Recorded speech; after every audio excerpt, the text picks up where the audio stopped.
Yeah. There we go. We've got a recording in process, and I'll repeat again. Next Tuesday, February 11th, is our AGM. It will start at 7 p.m. through Zoom.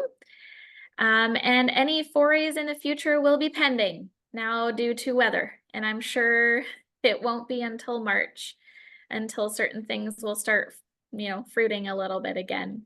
March is also a pretty big month for cultivation workshops. So the new board will have a bit of work putting those together, and hopefully we will be able to find the time with our cultivation expert, Steve Fisher, to be able to make those work. Stay tuned for your emails. Everything will be in those membership emails through MailChimp. And we'll most likely have everything on the website as well as per usual. Paul, that's all the business I've got. Are you ready to share the screen and start? Yep, I believe I am. Do you mind introducing yourself, or shall I ask Andy to introduce yourself? I could introduce myself, I suppose, unless Andy feels terribly impelled to put in a bad word about me. You're welcome to lie and elaborate. I could simply say that Paul has been a good friend for 45 years now, which is a long period of time to be friends with anybody. And is our provincial mushroom expert and the man who's dedicated his life to the study of our favorite kingdom. And we are honored as FIMS members to have a regular February engagement with Paul. So February for FIMS is Paul Kroeger month, and we hope that it may always be such. And with that, I'll hand it over to you, Paul. All right. Well, thank you very much. Now I'll just try to get my presentation up. Okay, screen, entire screen. Oh, yeah, that's what I want to do. No.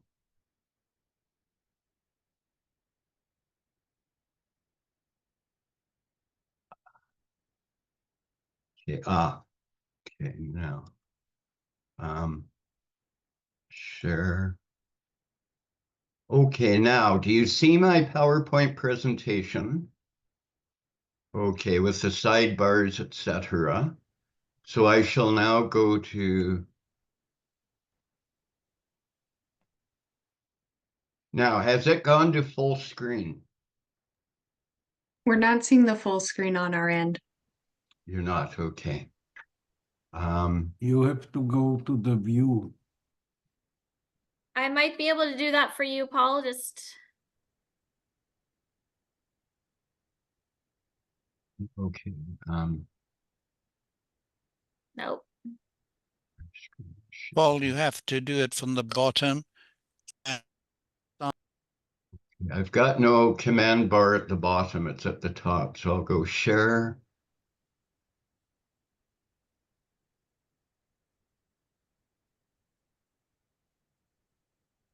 Share. It says that it's inside by, there you go. That's a little better. Yeah, Is you that- got it. That's it. Thank you. Yeah, Anul pushed it. Oh, I thank you very much. Yes. All right. Now, I am the primary identifier for poison control mushroom inquiries. BCCDC, Drug and Poison Information Center, is our version of poison control. And here I have compiled a couple of years worth of cases that illustrate interesting factors about mushrooms and safety for mushroom eaters. And I will review last year's brief presentation that I gave and an interesting case at the beginning. And then we'll cover last year's cases. So it's 2023, 2024, and it shows a wonderful diversity of incidents and situations, and I think offers some lessons about safety and mushroom eating. Now, I've got here just some general safety considerations. Not surprisingly, don't eat poisonous mushrooms. This is always a good recommendation for those interested in mushrooms. Now, many other things are not taken into consideration when people are eating mushrooms and cause problems. So mushrooms spoil, cause food poisoning, foodborne illness, like any food can. So old, partially deteriorated, and poorly stored mushrooms cause problems. Mushrooms should be gathered from pristine habitat so they can be contaminated with various chemicals, pesticides, other agricultural chemicals, petrochemicals by roadsides. Heavy metals might be in them. So a bit of common sense in where you gather them. Pet waste can also contaminate mushrooms in areas that we tend to frequent, like parks and along trails. Mushrooms should always be thoroughly cooked. Raw and undercooked mushrooms cause problems. Now, many mushrooms contain toxins. Some contain known toxins that are broken down when they're cooked, and several well-known mushrooms contain proteins that act as hemolytic agents, interfere with red blood cell activity. But most of these hemolytic species and several otherwise edible mushrooms are safe after cooking, but without cooking, they can be causes of problems. Eat mushrooms in moderation. People often pig out on mushrooms, and they end up swamping their system with too many mushrooms, which are not terribly digestible. And many of them contain antibiotic compounds that we know interfere with bacteria. So if you overconsume even good edible mushrooms, you may end up in distress because of your gut flora being disrupted by antibiotic compounds. And sometimes people will develop sensitivity to mushrooms upon repeated exposure. So if you find you've been eating a mushroom for years and you suddenly tend to be upset by it, it could well be that you've developed an idiosyncratic reaction to them. So that's just a few points which I hope will be worth keeping in mind. Now, I'm going to go through an interesting case, which I covered last year also briefly, but it is illustrative of several weird issues that can arise in cases of mushroom toxicity. We had a group poisoned by what they were told were pine mushroom. This happened in Revelstoke in October 25, 2022. And a group of 9 people, an extended family, ate pine mushrooms that they were given that were apparently gathered from the cusp. They cooked them in a rice cooker. They cooked some mushroom in a rice cooker. 5 got ill, experienced vomiting 4 to 6 hours later. The eldest, who was the age 60, male, had kidney impairment. The hospital sent me material which included 1 whole fresh mushroom, a portion of the cooked rice dish, which had a bit of mushroom in it, and a slice of cooked mushroom that they'd already isolated from the rice dish. These are the samples I received after I'd examined them and dried them out. So these are dehydrated. And it shows a large chunk with a hole in it. And that's the previously isolated chunk. There's a piece of cap here that I removed from the rice dish. And here's the dehydrated rice that the family had eaten. Now, this is the response that I gave when I examined the material. I looked at it under both dissecting scope and high-powered microscopy, or compound microscopy. I could see from just viewing the things under the dissecting scope that it appeared that the mushroom they ate had a lot of insect larva tunnels in it. And that's the hole that was in one piece was actually appeared to be an insect tunnel. And the spores were smooth. They appeared to be amyloid, but very weakly amyloid, which would be suggestive of the poisonous Amanita. Ellipsoid, smooth, thin-walled, mostly 7.5 to 8.75. The cellular structure of the gill chunk that I examined, it matched Amanita in having what's called bilateral. So it's got a mediostratum of parallel cells and divergent inflated cells that form the fertile layers of the that the spores are produced on. I could see the odd clamp connection, but not as many as I'd expect if it had been Amanita smithiana. So my conclusion was that this was either Amanita silvicola or Amanita smithiana. Smithiana is well known as a lookalike of pine mushroom that causes lots of problems, which we will discuss more of later. The spores were a bit smaller than either mushroom species is described as having. Very few clamps were visible. And this fits silvicola better than it does smithiana. Silvicola has not been actually mentioned as a cause of poisoning previously. And it is highly suspected because it's very closely related to smithiana that could have the same kidney damaging effects as the Amanita smithiana. An odd thing about this is neither species had ever been reported east of the Cascade Mountains. These mushrooms were apparently collected in the cusp, and that's well east of the Cascades. So it's not a known range of either of these species. Kidney damage was reported temporarily in the eldest of the family, who was 60 years old. But apparently, this resolved after treatment for dehydration. The family had visited the hospital in Revelstoke briefly, and then after examination and some treatment, they left. There are some odd problems and issues in this case. One thing, mixed species. The whole fresh mushroom that I got was definitely a pine mushroom. It had the wonderful smell, the very spicy pine mushroom smell. Neither the cooked rice dish or the isolated slice had any odor at all suggestive of pine mushroom.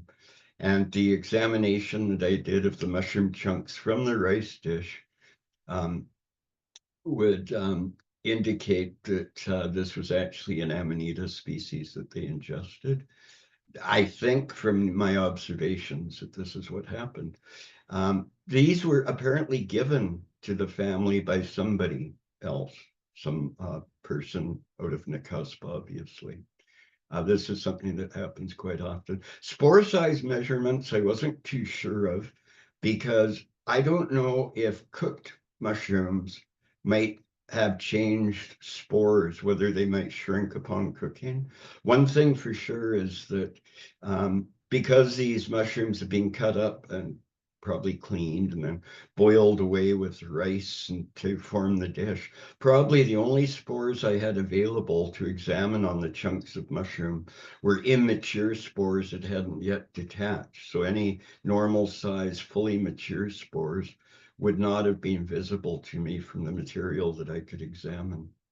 And I do not know the amyloid. This is a blue reaction of the spore walls in iodine solution, which is characteristic of the group of amanitas that Amanita smithiana and silvicola and other poisonous amanitas belong to. It was a weak amyloid reaction, and I am not sure if I couldn't find any literature that could assure me that soluble starch-like compounds from, say, rice or potatoes or some starchy food could not perhaps infiltrate the spore wall and give a false amyloid reaction. I haven't been able to find any information on that. Now, a problem with this case, too, is that the individual that seemed to experience kidney damage was of uncertain immigration status. This was apparently a family who, some of them worked as agricultural guests, on a worker's permit sort of thing from some other country. And apparently the eldest was not of certain immigration status. So he denied declined any further hospitalization, treatment, or observation. So there's no follow-up on how his kidney situation may have resolved. The individual, yes, so what I could gather was that it appeared to be a family with working permitted adults, children, and perhaps grandparents who cared for the children when the adults were at work. DNA sequencing is unlikely to clarify questions in this case because cooked mushrooms are infamous for not yielding useful DNA. So it looks like that's the information that we have available. And you can see that there are information gaps that are inherent in a case like this. And this happens with a lot of these cases. There's gaps of information that are not possible to fill. So 2023, I'll start going through our 2023 cases. And you may remember these from last year. I gave a very brief run through these. And I think it's always good to refresh it. We had about 100 requests for mushroom identification. 20 cases involving 26 people and 1 dog were either symptomatic mushroom incidents or they're asymptomatic exposures to known poisonous mushrooms. 4 children were observed to ingest known poisonous mushrooms, and in none of these cases were symptoms developed. And quite often, preventative treatment was undertaken, like activated charcoal and etc., and monitoring for development of symptoms. 8 cases involving 10 individuals were from eating mushrooms considered as edible. And often these showed evidence of over-mature mushrooms or undercooking of the mushrooms or overconsumption of the mushrooms, which is very typical. 3 cases involving 7 individuals resulted in severe and prolonged gastrointestinal symptoms, very unpleasant. Rubroboletus pulcherimus, or one of the Satan's mushrooms, Satan's boletes, was involved, and Tricholoma pardinum. And both of these groups of mushrooms are infamous in other parts of the world for causing poisoning. But to my knowledge, we hadn't had cases involving these before in British Columbia.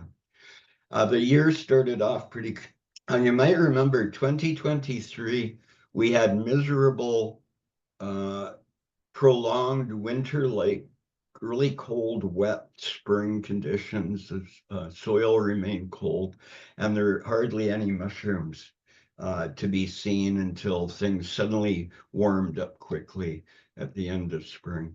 The first case I dealt with that was of interest was July 6 in Vancouver. 2-year-old toddler ate pieces of a mushroom from the backyard. I looked at the photographs and I said, well, these do appear to be an amanita, and it would be imperative that I examine the actual mushroom in person. Fortunately, it was a Vancouver case. The parents of the toddler were interested in mushrooms, they being conversant with the death cap situation, and they suspected that it might be a death cap. And on examination of the mushroom, it turned out that it was indeed death cap. Now, because they were aware of the death cap and interested in mushrooms, they had immediately sought attention when they realized that their child had eaten this unknown mushroom in their backyard. It was in a neighborhood that we'd already documented as having Amanita phalloides growing in it, down by the Kitts Point near the Maritime Museum in Vancouver. We'd already documented them from under hornbeam trees there, but it turned out that these were from oak trees. We had in Fort St. John, wherever possible, I've tried to include the community, the location where these cases happen. That's not always available. And you'll see that it's got quite a geographic range around the province and outside the province in one case. So Fort St. John, a 3-year-old toddler ate a noscity, something like Sororia, growing in the yard, remained asymptomatic. July 21 in Invermere in the interior, 2 adults ate Tricholoma pardinum, had severe GI symptoms, nausea, projectile vomiting, and watery diarrhea for well over 6 hours. They're treated in the ER with anti-nausea drugs and rehydrated. Very important in cases with a lot of vomiting and diarrhea that rehydration take place. Sycamoose Fungi Festival. This is particularly embarrassing for myself and others involved with the festival. We had a mycologist. We had 2 people, 1 adult male and 1 mycologist who had been poisoned. At the AGM of the Sycamoose Mushroom Society meeting, one of the mycologists suddenly went white and made a mad dash for the washroom and didn't make it and collapsed on the floor with projectile vomiting and persistent nausea, and also experienced extreme muscle weakness and prostration. We initially had suspected a morel soup that had been prepared from dried morels, which were soaked, and then a cream-based soup had been concocted in the kitchen, and the soaked morels added to the thickened cream-based soup, and then maintained at heat on the stove for a while, and then fed to participants. And so we thought that this might be what had caused the mycologist's illness. But, and I sampled some of the soup, and a couple of pieces I'd been unable to pick out of it. I couldn't avoid tasting of the morels. To me, tasted like, and had the texture of raw morels. They were not cooked.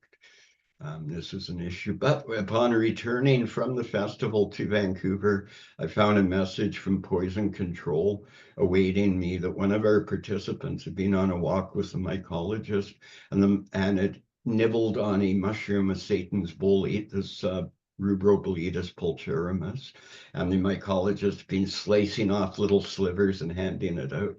And he initially gave the first slice to this individual who popped it in his mouth and started chewing it. And then the mycologist said, but don't swallow it, after he'd already swallowed it. And then he got extremely sick with the projectile vomiting, severe nausea, and explosive diarrhea.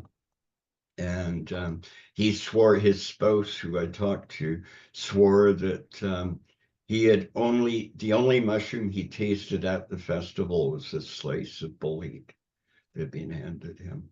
Boletus, the Boletus satanus group, the Rubroboletus pulcherimus and relatives, are infamous for being violently gastrointestinal toxin. And it's been known to actually cause internal bleeding. There have been fatalities from it. Internal bleeding from what is called Mallory-Weiss syndrome or tear, which is where the esophagus rips longitudinally, just where it enters the stomach, from extremely violent vomiting and retching, typically seen in hardcore alcoholics or alcohol poisoning cases. September 26th, 2023, Crawford Bay, Kootenay Lake. 2 adults ate lobster mushrooms, apparently well cooked, but after 16 hours, one experienced vomiting and diarrhea. The other person reported only some gas overnight, otherwise no symptoms. October 11, Lower Mainland, a couple in their 60s cooked and ate some LBMs growing in a plant pot in their yard. Both experienced abdominal pain and diarrhea with abdominal cramping. Husband vomited and had kidney injury, which the clinicians assumed was from a dehydration from the vomiting fluid loss. And apparently with rehydration, the kidney function seemed to be restored, but and the wife showed no impaired kidney function. But the mushrooms appeared that they could very well have been a Galerina species, which has liver toxic amatoxins, but I wasn't able to obtain samples of the mushroom culprit, so it's unknown exactly what it was. Lobster mushroom, An adult male ate these, and he ate some raw first and then cooked and ate about 1 cup of mushrooms. He vomited multiple times and had abdominal pain. October 15 in Langford on Vancouver Island, an adult male cooked and ate 3 palm-sized angel wing mushrooms, Pleuroseboria porogens. He was nauseated, but he didn't vomit, and he was also drinking alcohol, it was noticed. October 17, a 12-year-old ate Amanita muscaria, so he was hospitalized and he was monitored for drowsiness, dizziness, CNS, central nervous system depression, and confusion. Typical ibotenic acid muscimol type effect. In the Kootenays, October 18, an adult ate Amanita muscaria confused for pine mushroom, presented as weak, dizzy, and confused. This is something we find quite often is people will say, oh, this mushroom was such and such, like a pine mushroom, because it was growing under pine. And we're never quite sure where people get their notions about what a mushroom is in some of these cases. October 23rd, Cypress Mountain in West Vancouver. Adult female ate this admirable bolete, the Oreoboletus mirabilis, experienced nausea, loose stools, tingling in the mouth with a sensation of tightness in the chest. October 24th in the Lower Mainland, an adult couple experienced nausea, vomiting, and diarrhea after eating honey mushrooms and some armillaria. And it is evident from these photos that 2 factors that probably contributed was over mature mushrooms. These all look pretty old and skanky. And it looks like they may have consumed a lot of mushrooms because it looks like they had fared fairly well. Now, this is something I will make a comment on in the further on, but the rise of simple digital photography technology and cell phones, etc., has been a blessing for the mushroom poisoning business, because people take trophy pictures of their catch and they take trophy pictures of the dish that they prepare, and they so it's been a real, and so I can just be emailed these photographs. In most of the cases, I actually receive photographs, which can often be a very useful thing. November 9 in Shuswap, 3 individuals got sick 20 minutes after eating Trichloma pardinum, severe nausea, vomiting, and diarrhea for more than 6 hours. Also reported sweating, feeling cold, and weakness. Hospitalized for treatment with anti-nausea drugs and rehydration. Please note the previous Trichloma pardinum case involving 2 people also exhibited the rapid uptake of symptoms to 20 minutes, and the same severe nausea, vomiting, diarrhea that is protracted more than 6 hours. And in both cases, they required anti-nausea drugs and rehydration. So this is not a mushroom to be lightly taken upon exposure. It can be very unpleasant. November 12 in the Lower Mainland, a medium-sized dog had a drunken sailor appearance after eating bright yellow mushrooms. That's the information I got from the email. Required attendance at an animal emergency room. Then I got the owner later sent the information. I'm very happy to report that the patient has been recovering from the tremors, very rapid eye movements, and staggering predominantly on the wane. The liver seems to be returning to fairly regular function and excretion level. So evidently there were other effects such as rapid eye movements, and it appears that the liver had shown unusual lab signs. And so it turned out that these were tiny little bits. I couldn't tell when I received the photograph. I suggested they're probably a suolus of some sort. When I received the material, it was actually tiny little pieces. And this was actually a piece of like toilet tissue with the texture in it, which was actually quite a small little piece of tissue that they were wrapped in. And they appeared to be Gomphidius oregonensis, and it appeared that somebody had harvested mushrooms for food and trimmed the bases of these mushrooms on the person's lawn.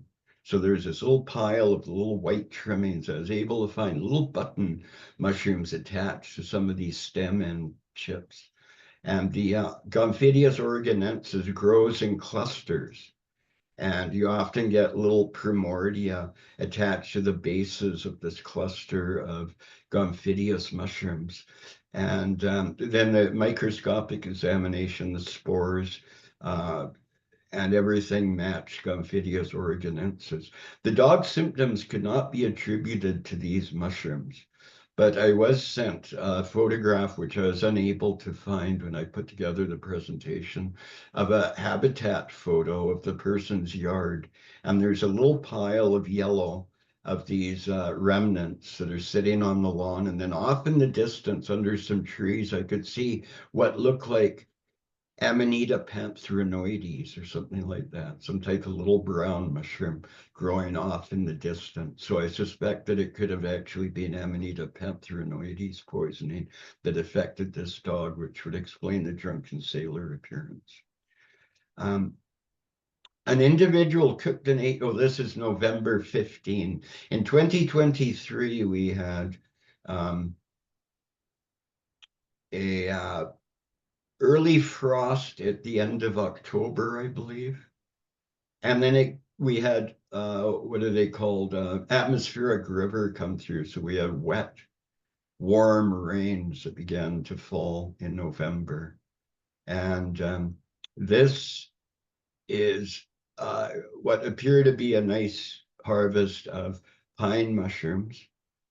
And the individual cooked and ate 2 pine mushroom caps and rapidly developed vomiting and diarrhea that mostly resolved after a few hours, but mild symptoms continued into the next day. There is no sign in these photographs of Amanita smithiana being involved. This adult male, this is November 19, North Vancouver. Adult male picked a pine mushroom, ate half the cap. 2.5 hours later, he started vomiting and continued to vomit for several hours. He feared he had Amanita smithiana. The photograph sure didn't look like it could be smithiana. I was sent the mushroom, and it indeed turned out to be Tricholoma morellianum. It was a pine mushroom.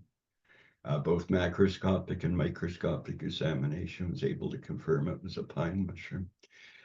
November 22nd, Cowichan. Adult male picked and ate pine mushrooms in a few hours, had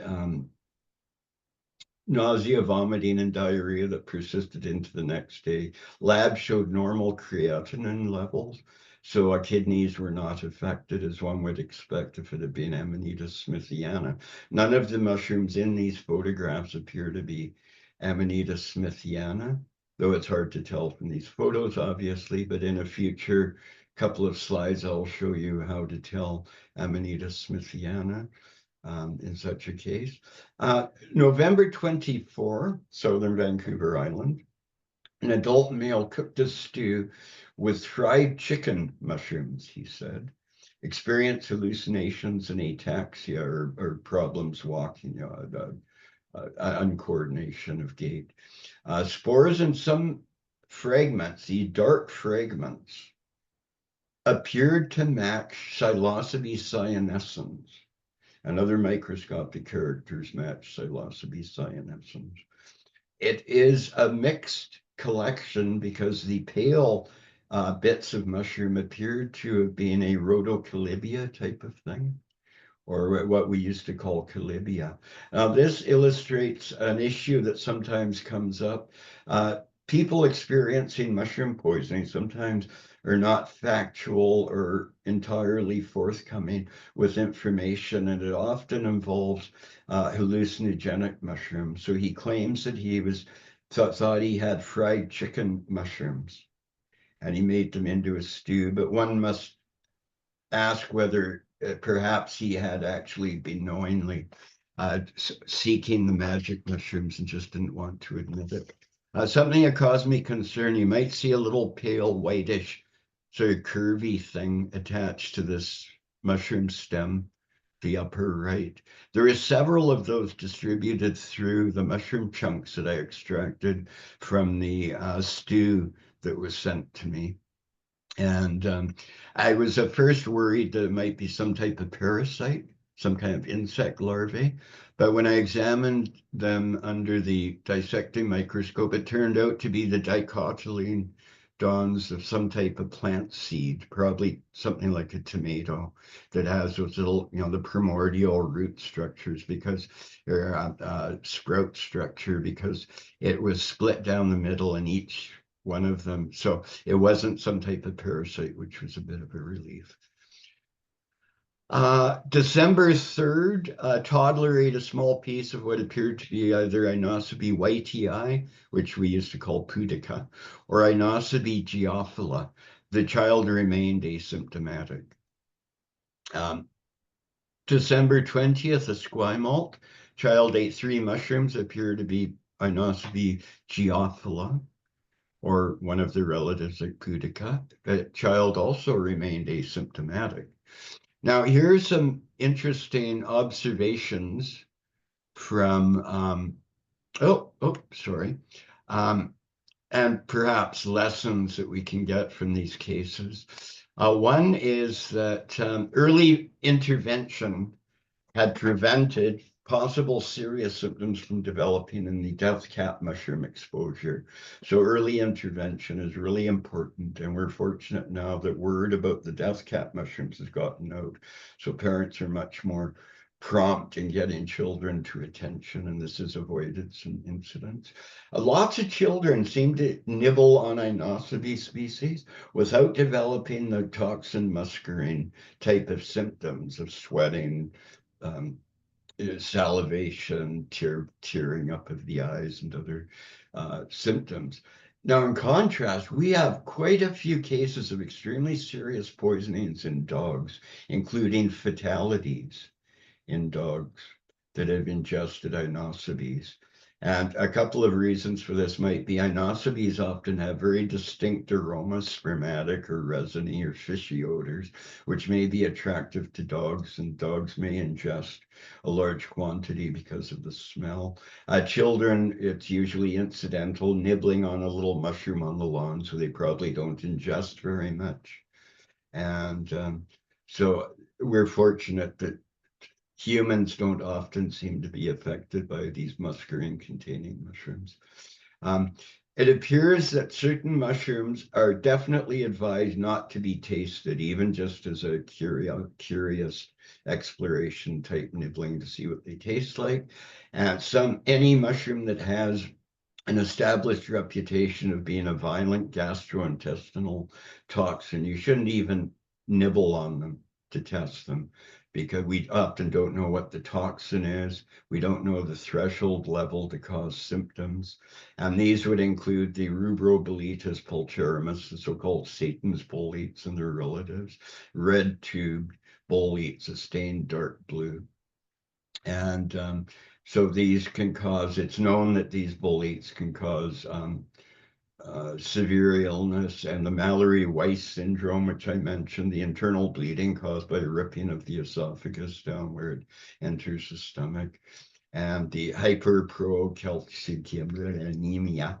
This is a lab test that usually shows up when a person has sepsis. It's become a standard sort of lab finding to look for to detect sepsis, but it's also noted in certain traumatic surgical procedures that this particular hyperpro, whatever it is, it's a chemical marker. And so obviously something's happening there that's quite impactful on the individual. Tricholoma pardinum hadn't been reported before in BC, yet we had 5 individuals poisoned in 2 separate cases. So this is one of these species that we should get to know and recognize. There were no of the poisonous agaricus cases in 2023, And in past years, we had quite a few of these. Each year there'd be a few, but there were hardly any agaricus in 2023. It was a genus that was largely lacking. 3 cases of gastrointestinal upset were caused by pine mushrooms harvested after heavy warm rains following a cold frosty period. And none of these appeared to involve Amanita smithiana. So late season mushrooms are a problem. You can have mushrooms hanging out.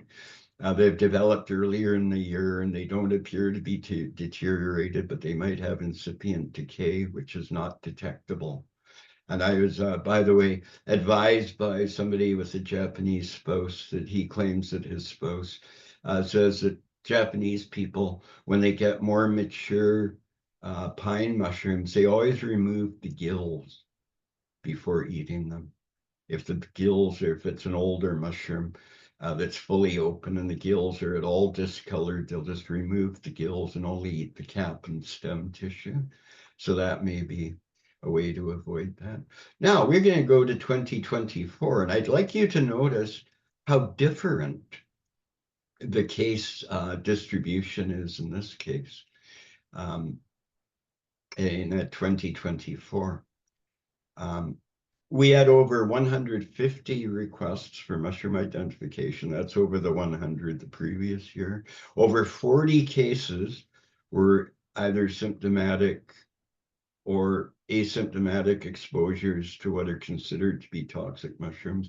17 cases were from eating mushrooms considered as edible with evidence of overmature mushrooms undercooking and overconsumption as usual. 4 cases involved raw morels. 1 case was a toddler who ate a large quantity of what looked like in the photographs like a deadly Gallerina species, but we're able to determine it was actually the harmless Cuneroomyces lignicola. 1 case was from Nova Scotia, where I was contacted. Local identifications weren't available.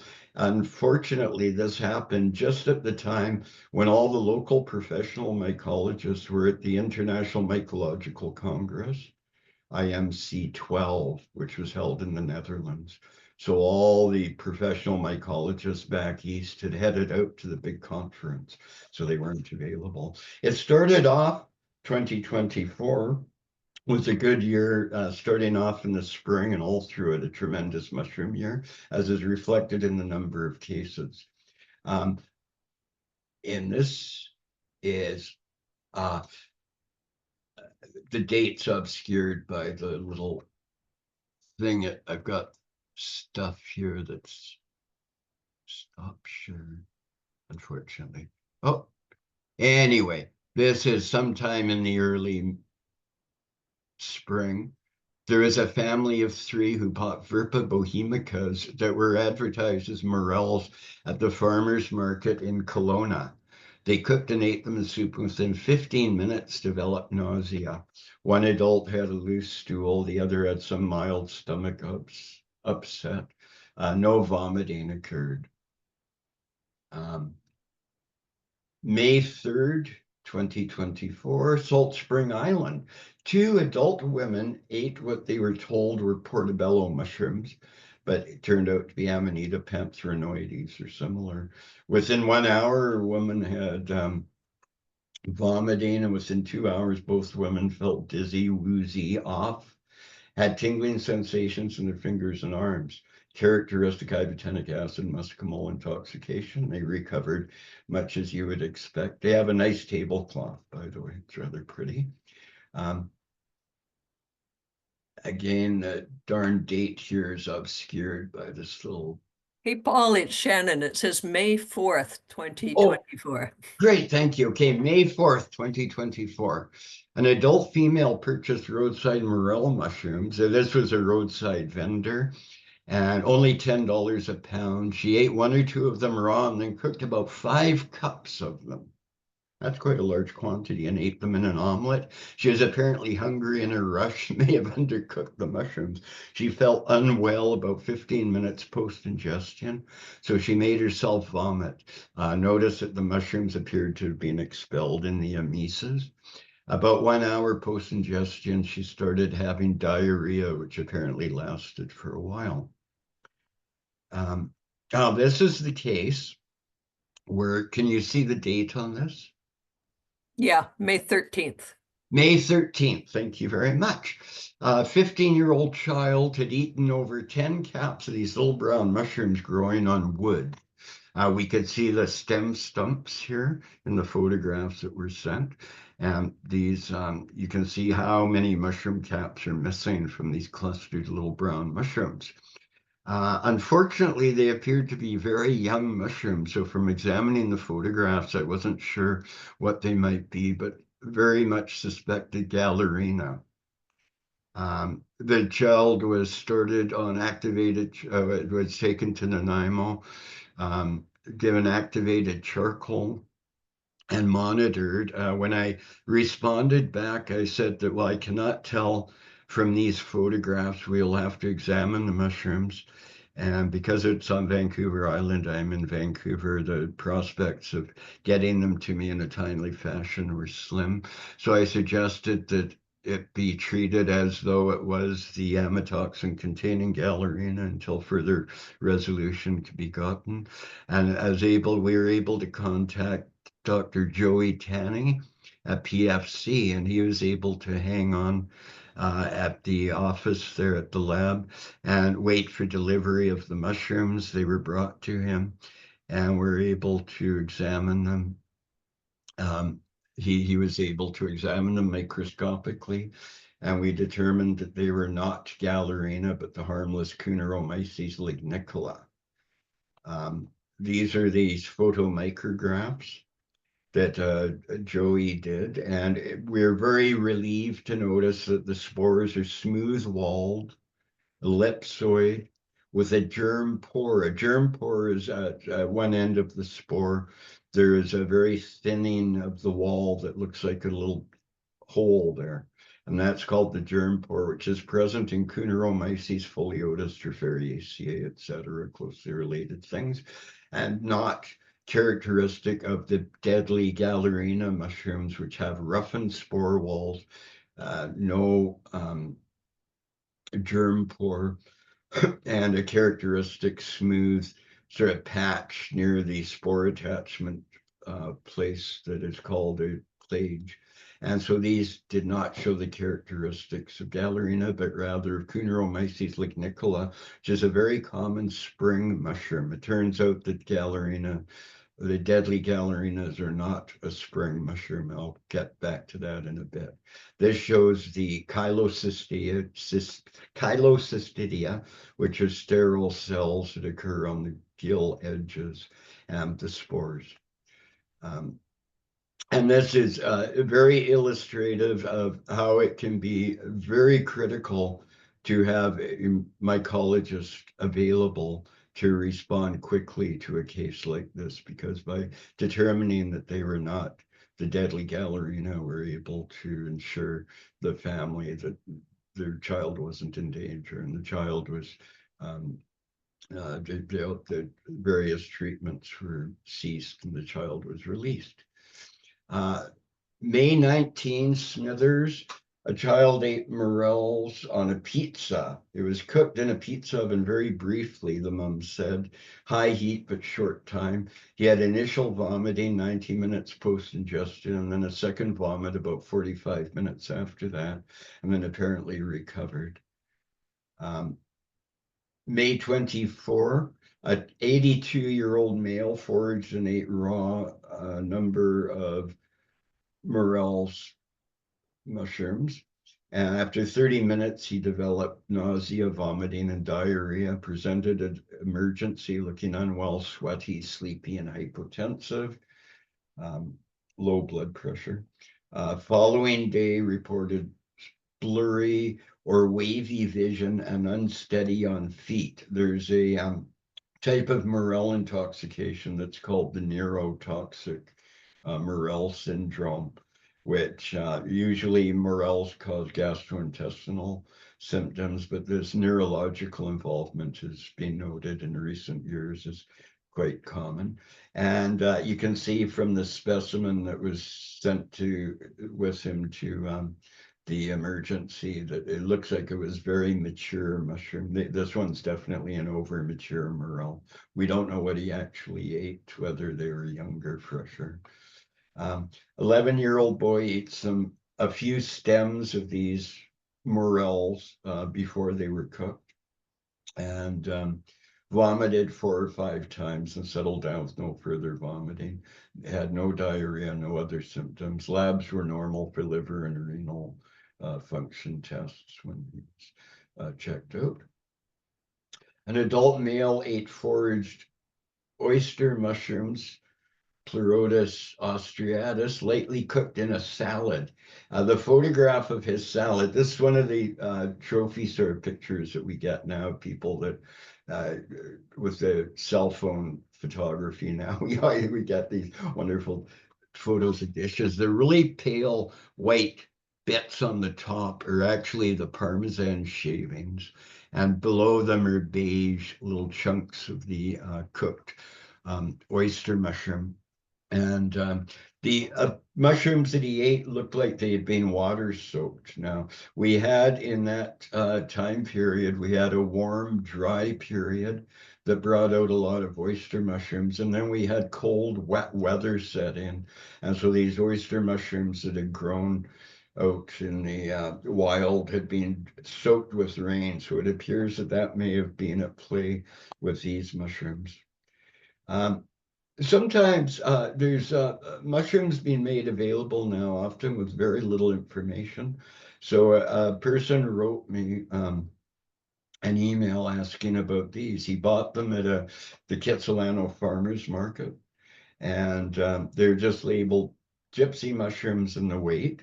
He obviously had been talking to the vendor, so he got confused. They're reportedly harvested in a burn zone in the Okanagan area. This was at a time when June 7, 2024 was a time when there were lots of morels being offered in the farmers market. So he's obviously got information confused there. He says he did his online research and read that they could be mistaken for death cap mushrooms. And he wanted me to look at the photos and see if I could identify them from the dried mushrooms that he bought.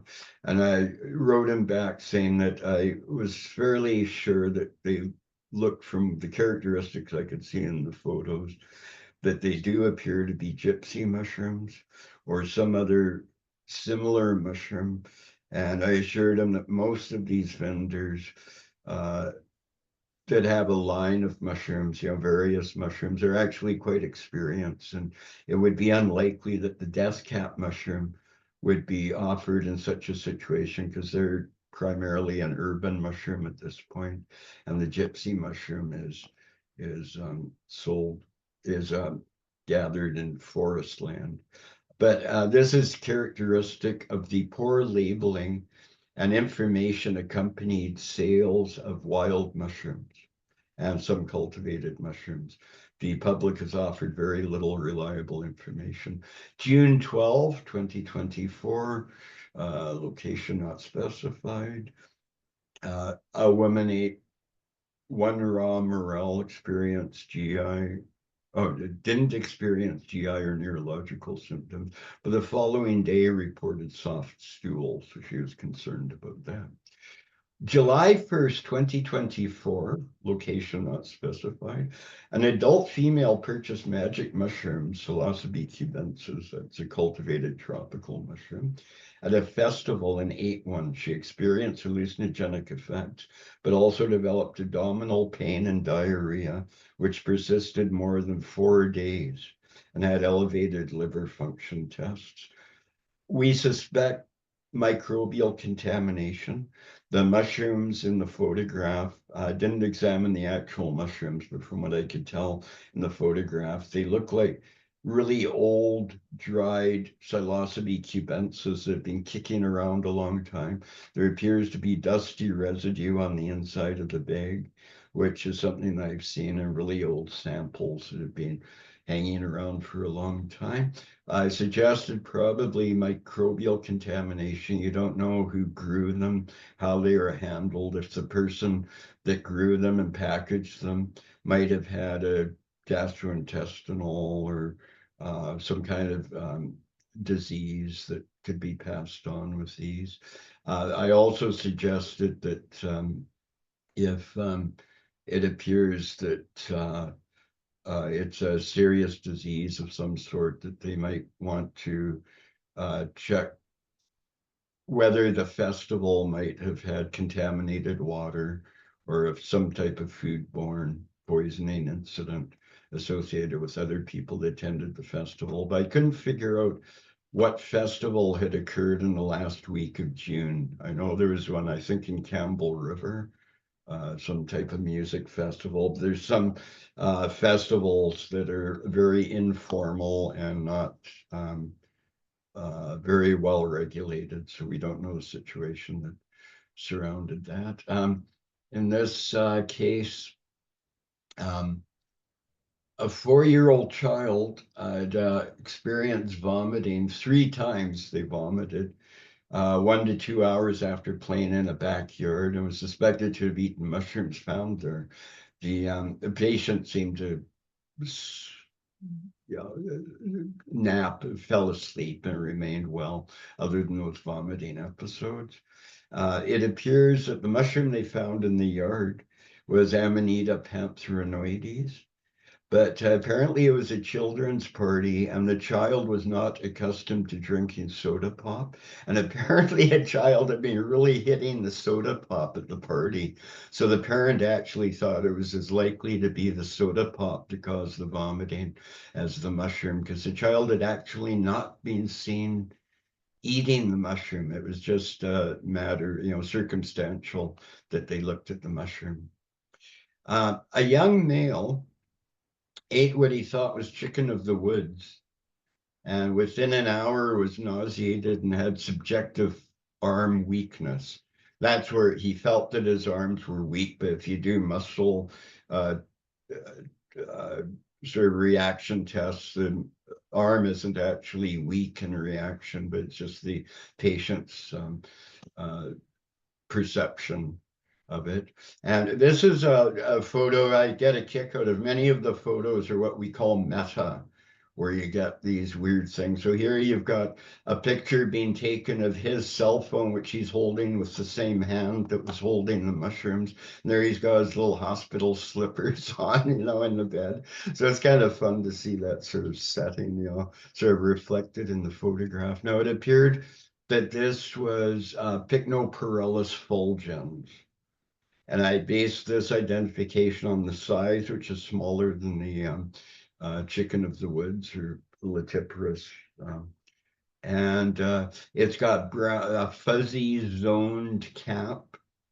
It appears to be growing on extremely well-rotted wood, which is characteristic of the Pycnoporellus fulgens. It often grows on well-decayed stumps that have already been processed by Fomitopsis mountsea or one of the other conchs. So, and this hasn't been reported as being toxic before, but I haven't really heard reports of people eating it before.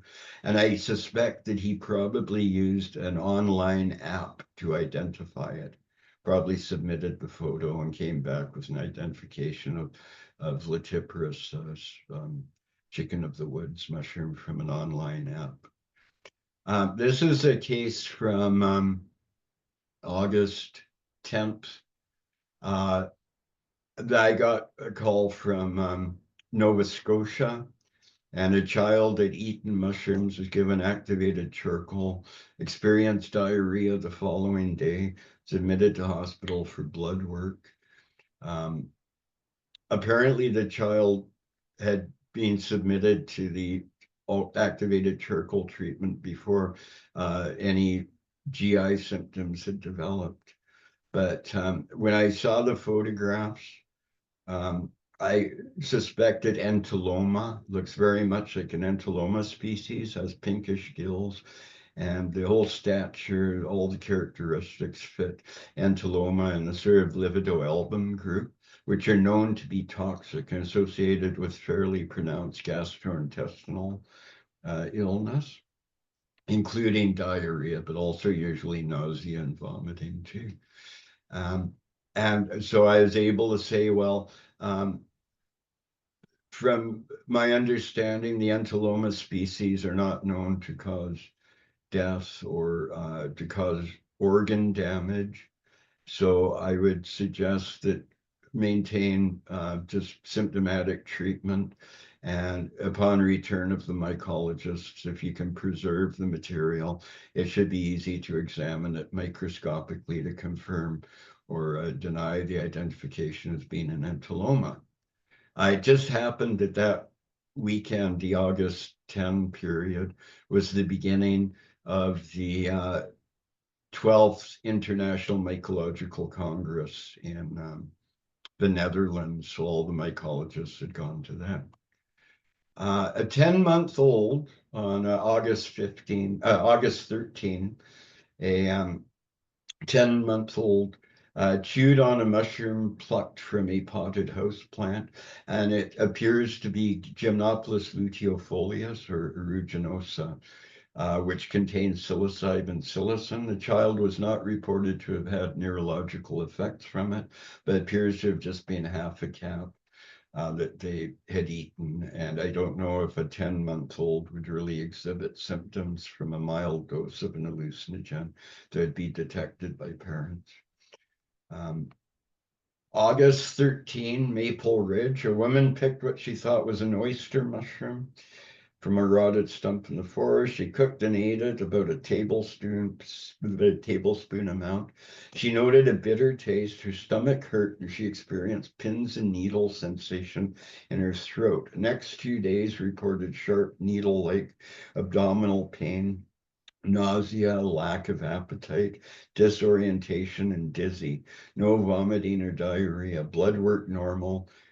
Now, it looks to me like Tapenella atrotomentosa, and she did notice in her interview that she had noted a brown fuzzy texture on the stem, which would fit the Tapenella atrotomentosa.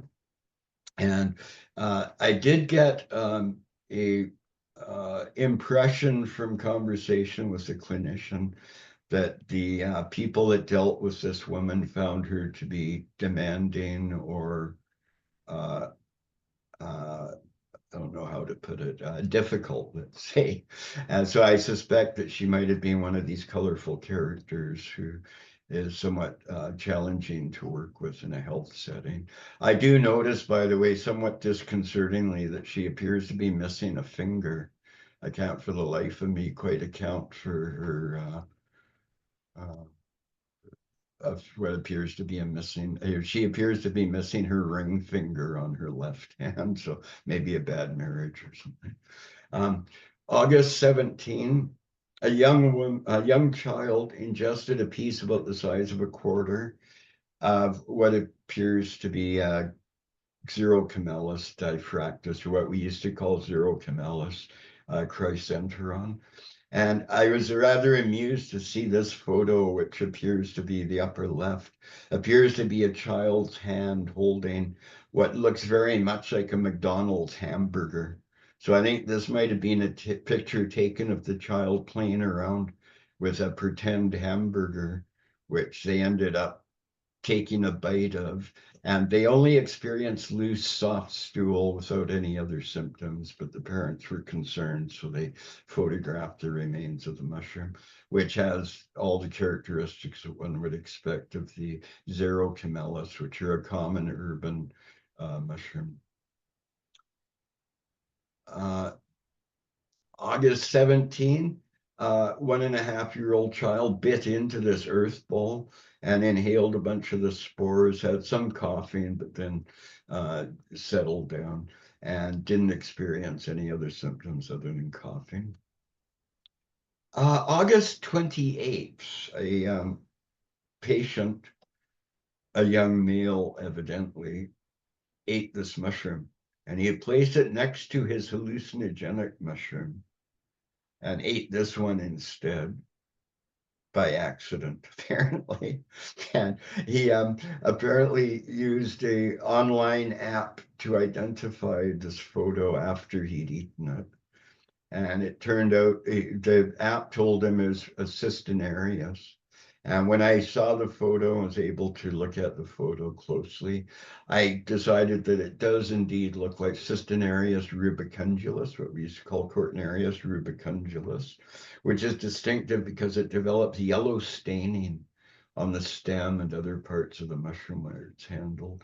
It's not known if, well, I suspect that he had found what he thought was a gymnopolis mushroom, and some of the gymnopolis, the big laughing gyms, are big orangey colored mushrooms like this wood inhabiting mushrooms that have a goldy color, and they're hallucinogenic. And I think maybe he had found a similar looking gymnopolis and had them laying side by side, and he grabbed the wrong one when he decided to experiment. That's the only way I can explain this comment about placed it next to his hallucinogenic mushroom and ate it instead. It's the only way I can explain that.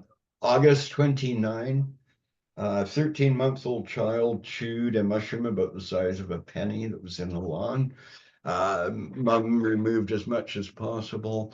A child remained asymptomatic. It appears to have been a scleroderma, or perhaps, or a puffball perhaps, but more likely a scleroderma. August 29, a dog managed to eat one of these mushrooms, or several mushrooms in a yard apparently. And they believed that the dog had eaten a mushroom similar to these. These are the mushrooms they found growing mostly in the yard. Exhibited drooling more than usual. So I think it was a drooly dog to begin with. Vomited and had diarrhea. And the call was around 3 hours post-exposure. Dog is otherwise seemed to be okay, energetic, happy, and playful. And it looks like an Inocebi species, which are a lot of Inocebes contain the toxin muscarine, which is characterized by drooling, tear production, and in humans sweating. I might add, I made a comment in the 2023 cases that we have serious dog poisonings from muscarine containing mushrooms, and dogs do not sweat. They pant instead of sweating, and humans sweat a lot when they're exposed to muscarine. I almost wonder if there isn't something about the mechanism of sweating that helps to ameliorate the actions of the muscarine. And dogs not being able to sweat perhaps are much more affected by the toxic effects of the muscarine. Merely a speculation.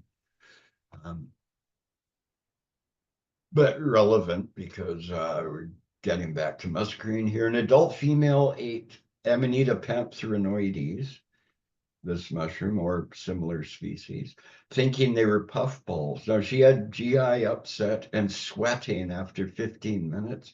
A few hours later, confused, disoriented, decreased consciousness, brachycardic, that's slowing, a weak heartbeat, slow heartbeat. Atropine was administered because of the sweating, and the clinicians thought said that this appeared to be muscarine symptoms. And the patient then became much worse, had to be intubated, but by 24 hours was stabilized and able to be extubated. Atropine is contradicted in treatment of ibotenic acid muscimol poisoning. The Amanita, Pantherina, Muscaria, etc., contain both muscarine and ibotenic acid and muscimol. Muscarine, in fact, is named for Amanita muscaria, where it was first identified. And it was believed for a long time that it was the primary toxin in the Amanita muscaria, Pantherina type toxicity, but turns out that it is not. And the specific antidote for muscarine or atropine, hyoscyamine, or scopolamine, these strongly anti-cholinergic, the tropane alkaloids. but they only exacerbate the toxic effects of ibotenic acid and muscimol. So administering atropine in this type of mushroom poisoning is definitely contraindicated and has resulted in deaths in other cases. And by the way, it's not it's not easy to assign fault in a case like this because of the accessibility of information. So whoever determined to administer the atropine could have been acting, you know, from just the evidence they saw without knowing the consequences. September 4th, 2 people ate a scleroderma cut up and fried in butter with salt. One ate about a third, the other less than that. Both experienced cold sweat, cholera, had vomited and felt relief. They thought it was a truffle. A 4-year-old on Vancouver Island, September 6th, a 4-year-old touched mushrooms in the yard about 6 p.m. One day, and then around 2 a.m. began vomiting, presented with flu-like symptoms. Child was sent to ER for monitoring, charcoal, and labs. These appeared to be a Russula species in compactae, something like Russula nigricans. It appears to be staining kind of reddish where it's been handled and broken there, and eventually would have turned blackish or gray from the red. And these are known to cause GI upset, but it's not actually known if the child actually ingested any of these. It could very well have been the flu that caused the symptoms in the child. A middle-aged male cooked and ate scleroderma species picked on his property, and after a few hours felt dizzy and nauseous, had a lot of vomiting. 2 family members who also tried the mushrooms remained asymptomatic.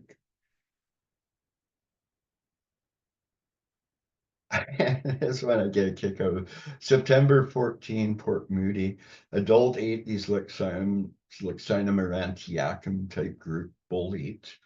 I ate about 10 pieces raw and some cooked in soup. 1.5 hours later, was having vomiting. You can see that he found quite a bumper crop of them, sliced all sorts of them up to dry out for future use. And I sort of wonder, the poor schmuck, you know, gets sick from eating them. Now he's got this big trophy, you know, a big trove of mushrooms that he might not be willing to eat anymore of. By the way, it could very well be that he would have tolerated eating the dried ones. It could have been the fact that he ate some raw that contributed to him getting sick. But it is known that Lexinum can affect many people that way. Even the dried ones can cause illness in some people. Victoria, September 16, 2 adults ate honey mushrooms, and they had apparently roasted them for 30 minutes. And experienced a lot of GI upset with vomiting and diarrhea. September 26, Lower Mainland, family members ate a large quantity of a scleroderma species, some type of earth ball. And an hour later, all of them experienced GI upset. Unfortunately, I don't know how many were in the family. But you might notice this is what, the 3rd case of scleroderma poisoning in 2024. Rather unusual. 3-year-old ate a quarter-sized piece of mushroom found in the yard. I was sent this photograph on the left first.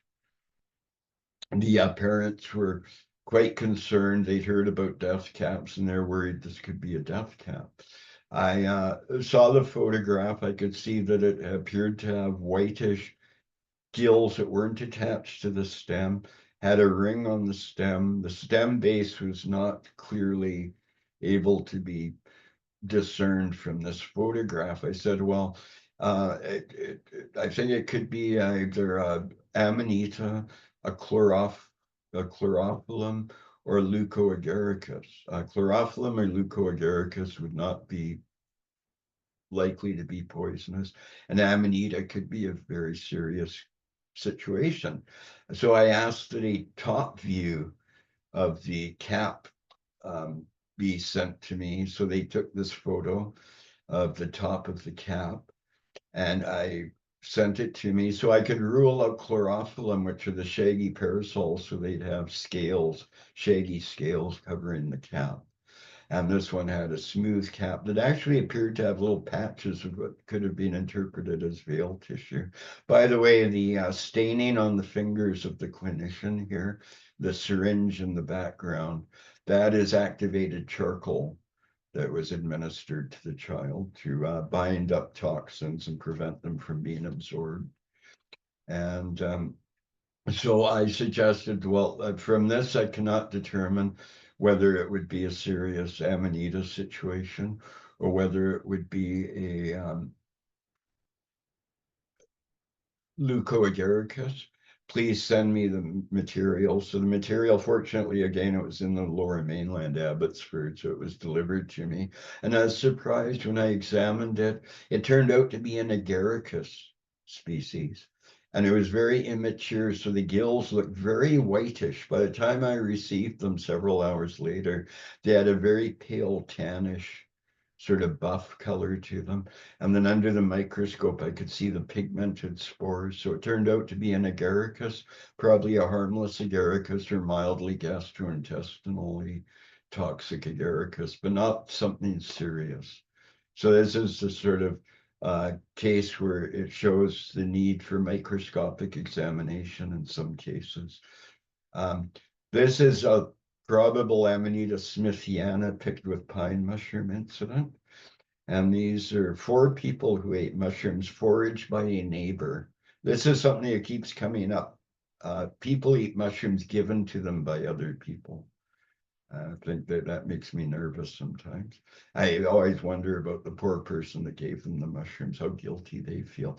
2 hours later, one experienced GI symptoms of nausea, repeat vomiting, and diarrhea with abdominal pain. A second had the same symptoms beginning 9 hours after ingestion. I don't have information on the outcome or the ages of the 4 people that ate them, but assuming, because I didn't hear back about catastrophic kidney damage or anything, I assume that the case is resolved without too much incident. Something which tips me off that these are likely Amanita smithiana is the curvature of the stems and the way that they're swollen near the base. This is typical of Amanita smithiana. And the Amanitas are geotropic, so if you lay them on their side, the stem will bend and the cap attempts to adjust itself to have the gills parallel to the ground surface. And the pine mushrooms, Tricholoma, do not do that. They're non-geotropic. So if you see in a case like this, where the picked mushrooms have been laying on their side and the stem is bent to tilt the cap, that's a pretty good indication that it's likely an Amanita. And this could be 1 or 2 pine mushrooms and 1 or 2 Amanitas gathered together. October 7th, an adult male ate 2 mushrooms, and apparently he photographed both of the mushrooms. I don't know, it was a bit unclear on whether he ate these 2 mushrooms, but sent photographs of what appears to be a red russula growing in the ground, and then what appears to be Paxillus involutus.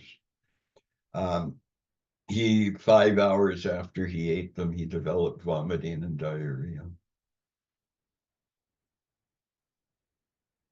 I have location not specified, but I seem to recall that this is one of the Gulf Islands.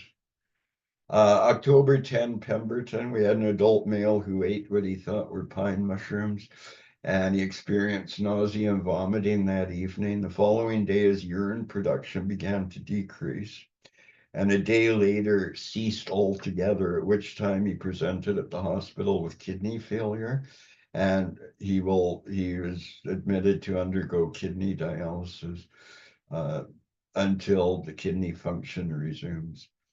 It appeared to be a classic case of Amanita smithiana poisoning, but unfortunately, neither photographs nor specimens were available to examine, so we can only assume. that it was Amanita smithiana to cause this incident. October 11, Carmana, an adult female, was eating these chanterelles, Campsorella species, cooked over several days. So she'd gotten a whole bunch of these mushrooms, and she had them in the fridge and took a few out each day and cooked them up and ate them. And 2 days after the last ingestion, this took place over several days. 2 days after the last ingestion, she developed unspecified symptoms. It appears that there is Campsorella subalbidus in here, and Campsorella probably formosus.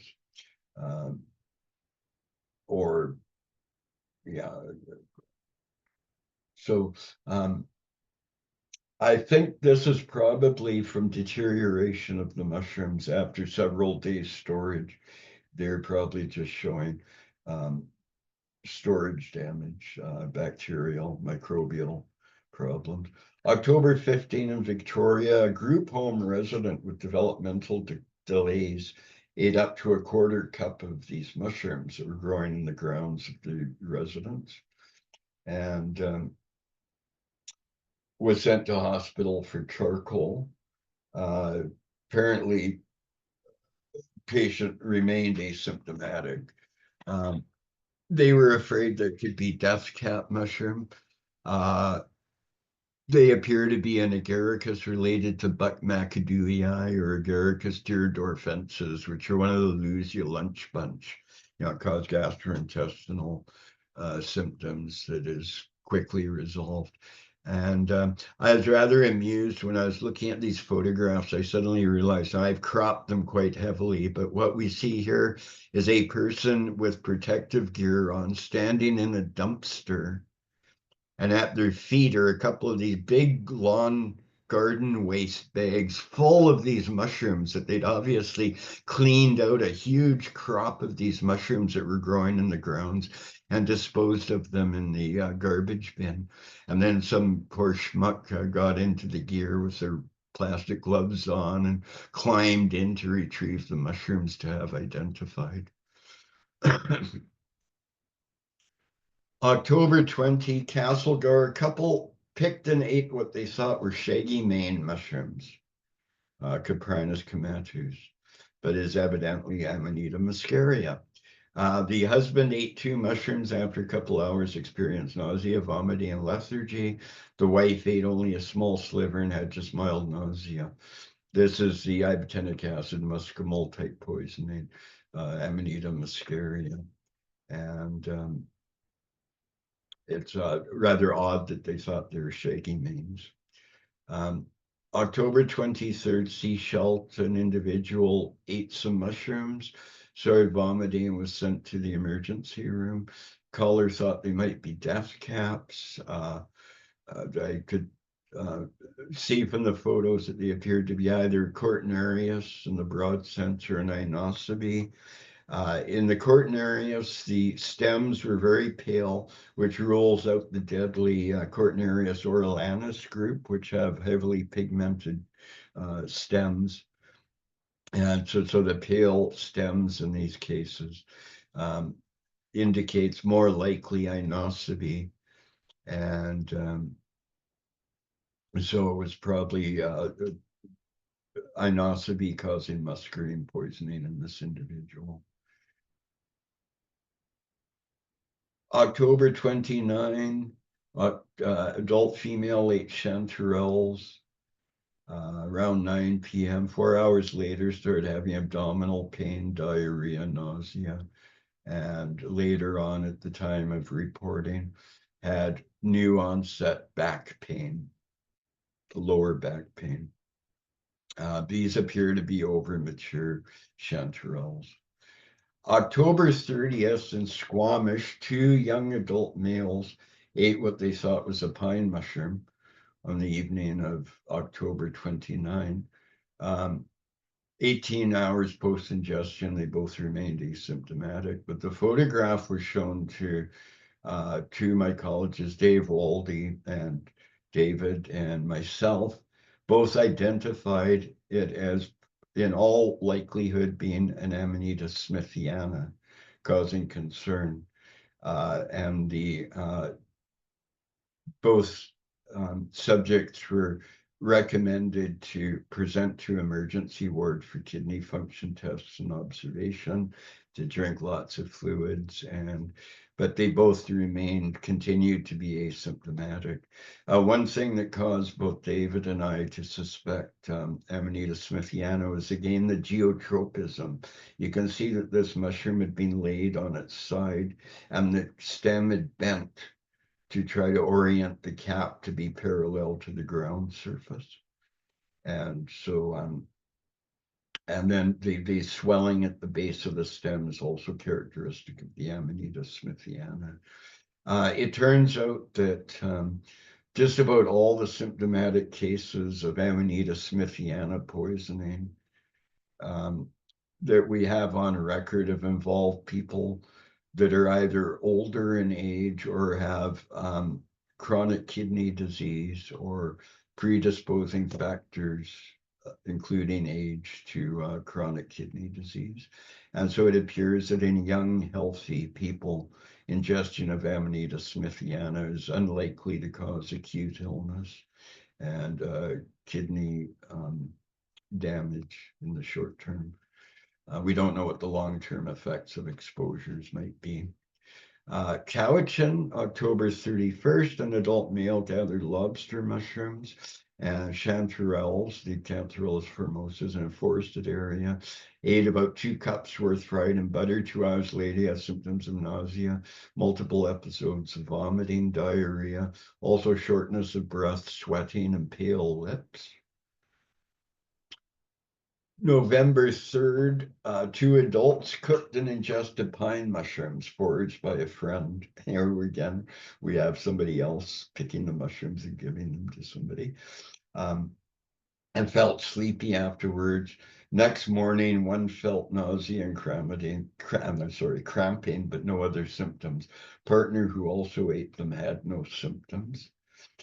These appear, I see nothing to indicate that these were not pine mushrooms. In fact, they have this gray, ashy soil at the very base of the stem, which is characteristic of the way pine mushrooms grow. And any curvature of the stem is near the base, not near the cap. So it doesn't appear to be a geotropic reaction. So I assume that these were actually pine mushrooms. November 3rd in Powell River, a woman gathered a bunch of chanterelles, and hedgehog mushrooms. And when she was frying them up, she was startled that one of them had turned deep purple upon cooking. And it turned out this was a Kroeger tomentosus that she had collected in with the chanterelles. It's a type of false chanterelle that we don't talk about, but they are non-toxic. She didn't eat the mushrooms, it turned out, but if she had, it wouldn't have caused toxic reaction. But she was very startled and wanted to know what it was. November 5th, Lasqueti Island. Now, this is an interesting case.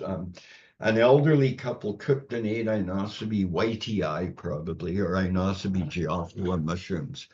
3 hours later, they both developed sweats and extra salivation, no abdominal pain, no diarrhea, vomiting, or confusion.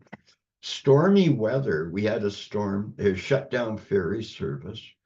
In order for them to get medical care from Lasqueti Island, they would have required air evacuation, helicopter, and even then it was a fairly severe storm, so it could be that helicopter navigation might not have been easy or timely. So I had noticed, I did Main Island Mushroom Festival first weekend of November. And Main Island, and I heard from other Gulf islands, were absolutely covered with white Inocebi. There were thousands and thousands of white Inocebi all over Main Island and other islands that I heard about. And I think Southern Vancouver Island had tremendous numbers too of these white Inocebis.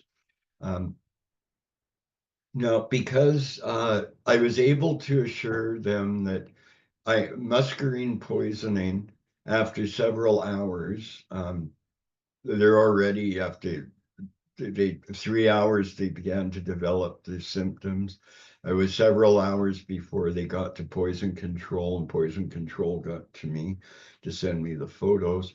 So I suggested that in that timeline, the muscarine would already be probably through most of its effects. Muscarine is not known to cause organ damage or be life-threatening.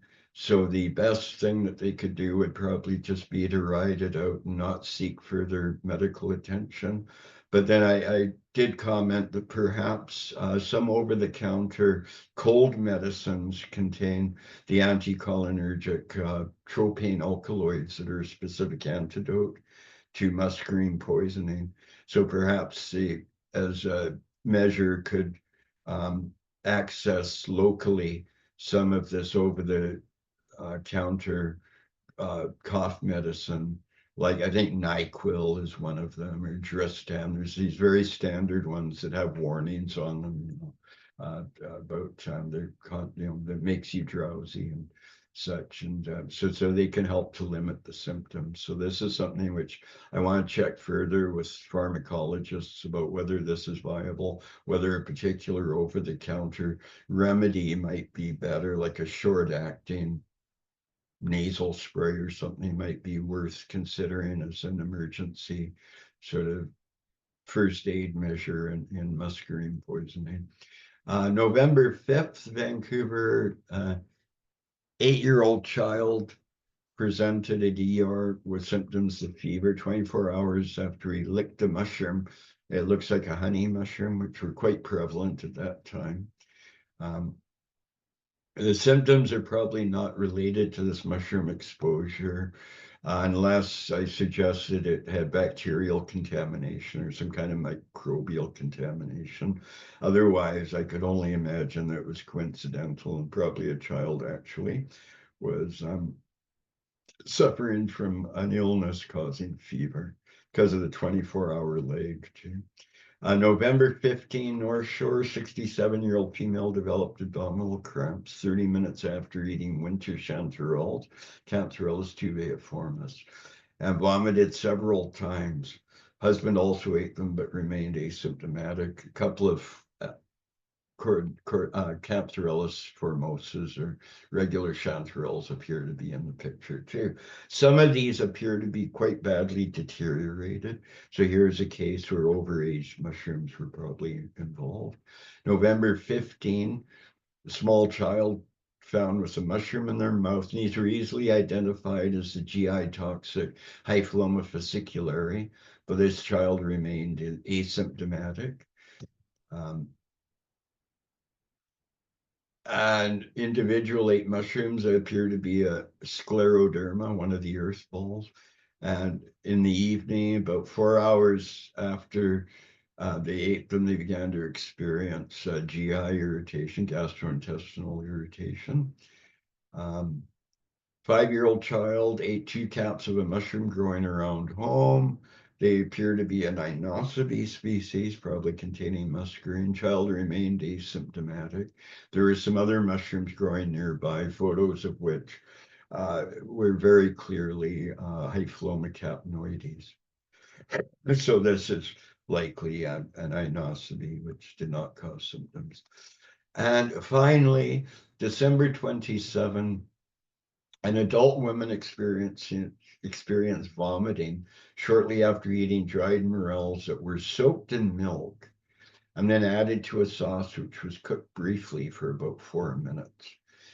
This is something which I mentioned earlier with the Sycamoose Fungi Festival incident. We suspected the dried morel soup as a culprit. And here's another example of where dried morels, after being rehydrated, should be cooked before being added to dishes.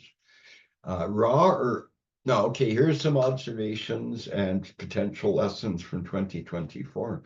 Raw or undercooked fresh morels frequently cause illness. 6 cases in BC. Involving morels, probably a reflection of what the number of morels around, because there was, a lot of burns in 23. So there are lots of morel producing burn sites and lots of morels being harvested and eaten. In 2023, there was highly publicized mass poisonings caused by raw morels in Montana that involved 51 individuals with 2 deaths. In France, 446 cases occurred in a decade from 2010 to 2020. In 1991 in Vancouver, 77 people were poisoned by raw morels served at a banquet. So raw morels are a real issue, and it's unfortunately not well known, well advertised that mushrooms must be cooked before eating.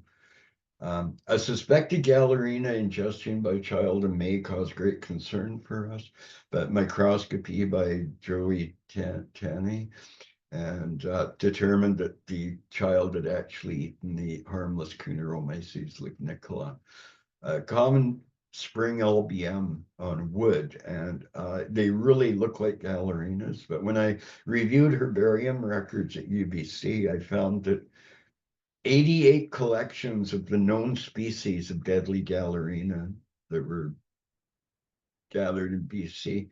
These collections were made in fall or early winter, and only one collection was in spring, and that was a collection I made of Galerina venenata in 1990 in May 27. That were growing on rotting straw bales at Evans Lake Archery Range. There were straw bales that were used for targets in their archery. And I was really worried that I had maybe collected them for the novelty of growing on rotting straw bales and assumed that they were Galerina, that I may misidentified Cuneroomyces. So I went to UBC Herbarium, rechecked the specimens, and sure enough, they were actually Galerina venenata. So of the 89 Galerina species, deadly Galerina species at UBC, only one grew in the spring. So if we get little brown mushroom poisoning cases in the spring, we will not default to Galerina. We'll say most likely Cuneroomyces, but they still should be checked microscopically. Verpa bohemica, the early morels, were sold as morels by a wild foods vendor at Kelowna Farmers Market. Mushrooms are being sold without adequate and accurate information or labeling, and without clear instruction to cook before eating. And I have suggested that we should really have regulations requiring wild mushrooms or to be labeled cooked before eating, as we do with pork products or other types of foods. Tapenella atrotomentosa seemed to cause an unusual form of poisoning, so it should be looked at more closely. It should be suspected as something that could be of concern. Amanita pantherinoides was mistaken for puffballs, and atropine was administered due to some symptoms that reflected muscarine poisoning, and this is definitely contraindicated. The atropine exacerbates the effects of the ibotenic acid muscimol, and I went through the details of this case already.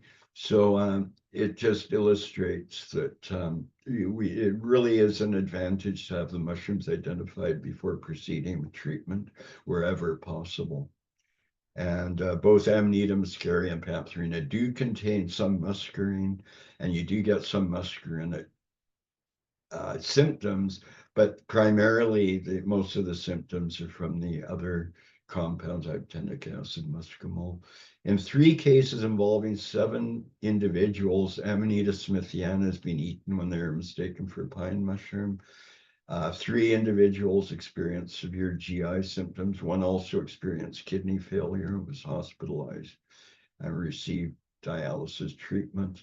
Over the years, we've had several Amanita smithiana poisonings, and it's definitely a type of mushroom poisoning to be aware of. Scleroderma appear to be a frequent cause of GI upset. And for some reason, there were a lot of cases involving scleroderma this year when we haven't had previous scleroderma incidents. Maybe one every now and then, a particular year might have one, but this year we had multiple incidents involving sclerodermas. Chanterelles harvested after heavy rains in late October caused GI symptoms, nausea, abdominal pain, diarrhea for 4 hours after ingestion. Cantarellus, the chanterelles grow very slowly, 2 to 5 centimeters a month, can develop for weeks or as long as 90 days. They followed a chanterelle from a nub to a fully grown one over 100 days. So really late season old chanterelles may well have microbes of incipient decay in them. Exposures to mushrooms can occur in isolated communities where accessing health services is difficult. The muscarine poisoning on Lasqueti Island illustrated how something like ferry service being disrupted by a storm could have implications in treatment of mushroom poisoning. And here again, I mentioned that some over-the-counter cold medicines can be useful in a situation like that. Dried morels can cause GI illness if not pre-cooked following rehydration before being added to foods such as sauces and soups. And you don't get much flavor if you rehydrate morels and then throw them into a dish without pre-cooking them. And the umami flavors, that Mueller reaction or whatever it's caused, is caused by the browning of foods. So you get the mushroomy flavors distributed through the dish anyway with the cooking. So I think it's a problem when people assume that you don't have to pre-cook rehydrated morels or perhaps other wild mushrooms that are dried. Now here's some general thoughts and observations. I mentioned already the photos from communication devices like iPhones or cell phones is really a boon for rapid identification. And it's really handy because in many cases, we don't have to examine the actual mushrooms. We can just get a photograph and say, oh no, this child has just nibbled a very common harmless lawn mushroom, no problem. On the downside, online mushroom identification resources have appeared that can be extremely variable in reliability. And we've noticed more cases now, people are identifying mushrooms using an app from photos after they've eaten the mushroom, which is not a very good way to do it. You should really identify the mushroom before you eat it. And then there's recently been some AI-generated identification guides and books and resources that have proven to be extremely bad, unreliable information, wrong information, dangerous information, and not very informative at best and dangerous at the worst. Species of mushrooms involved in symptomatic cases vary from year to year. As you can see, comparing 2023 with 2024, it's a very different profile on mushrooms causing poisonings. And a particular mushroom might cause multiple cases in 1 year, but none most years. And mushrooms are often marketed without adequate information and labeling, especially a notice to cook before eating. And quite often, mushrooms are being sold without accurate species identification, like Latin name plus common name, provenance, no indication of where or when they were picked, and contact information or identity of the vendors or the harvesters. And so these are all problems that I think it's tempting to recommend that we get some kind of labeling requirements for wild mushrooms being marketed. And that is the presentation. I hope that was informative and not too long. And I will now, I guess, stop sharing maybe. Yeah. Okay. Oh, here's the information. This is the BC DPIC information, and then Alberta, Saskatchewan, Northwest Territories. I also volunteer with them on a request. Oh, great. Okay. That was great, Paul. Thank you so much for sharing all of that. It's always incredibly interesting, and I'm very sad that we don't get to see you in person Yeah. this year. But Wow. maybe next year or later in the year. Yeah. Yeah. If you can concoct an excuse for me to visit, I'm sure I'd be up to it. We can create one for you. How about that? Great. Yeah. I believe there is a couple questions in the chat room for you. Lots of thanks. Let me see. The first one started off with, how is the Amanita poisoned guy doing from October 2024? Do you recall? I believe that, no, I don't have follow-up on that, but that's the individual, I believe, that underwent dialysis, so he was admitted to the hospital with complete kidney failure. And generally, they go through several courses of dialysis every couple of days, for up to a month. Quite often, they'll be hospitalized for 2 or 3 weeks, and undergo periodic dialysis. And then generally in all cases that we've had so far, there's been complete recovery of kidney function. But as far as I know, I got no word that there were any unusual outcomes beyond what we'd expect with that type of poisoning and treatment. Crazy. Mel, can I just give an update on the morels that we're eating? Kathy Cripps is going to be giving an update of the morel deaths on April 29th at NAMA. It's going to be a Zoom call. Okay. Are you referring to the Colorado or the Montana? The Montana ones. She'll be giving the talk from Bozeman, all right, because the big 50-odd cases were from Bozeman. But then there was another death with a canoeist, I think maybe even a physician, all right, in Montana. Yeah. Okay. Sinclair, I think. Yeah, Sinclair. I just wanted to make a couple of very quick comments. Richard Winder, in his volume 1 of his 4-volume set cookbooks, recommends boiling morels for 2 minutes before using them. I just also wanted to mention my sister-in-law, if there's the slightest trace of a morel in any dish, she throws up all night. Yeah. So some people are extremely sensitive. Right. Especially people have studied morels. All this Alexander Smith family couldn't touch morels because they all were very sensitive to them from studying them. And I've seen the same reaction with one club member with chlorophyllum. Oh, so one little note is any mushroom that you're going to eat for the first time, just eat a tiny amount, keep a specimen, and see how you react. And if you have eaten a mushroom for a while and begin to react to it, don't push it, because if you have a second incident and you react, chances are that you've developed sensitivity.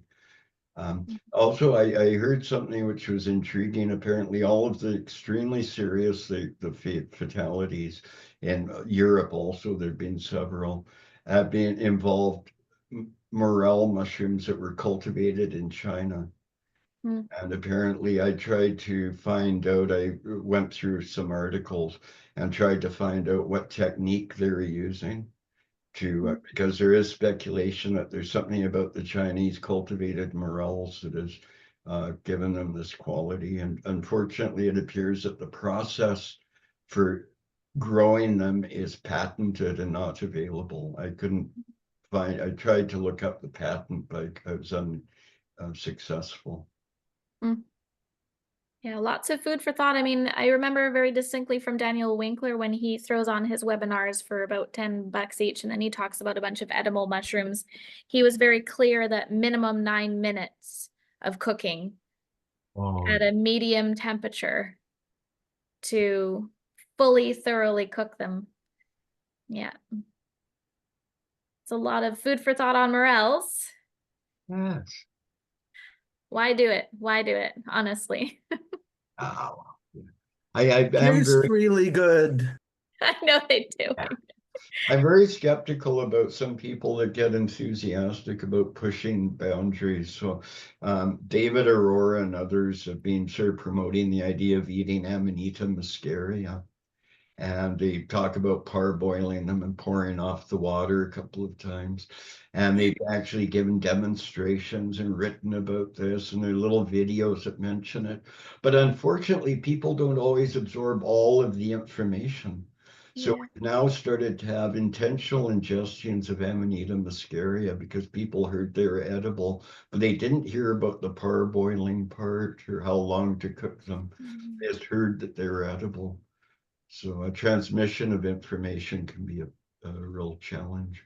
It's very interesting, Paul. I mean, I'm just chatting with a couple of our Facebook admins, and something that's come up is like, if we weren't volunteering all our time online to help folks identify their mushrooms, I can't imagine how poison control would be inundated by other folks, because we're constantly saying, oh, hey, we need more photographs. Don't use an app. I mean, we've stopped so many people from consuming mushrooms just because they had something identified on an app.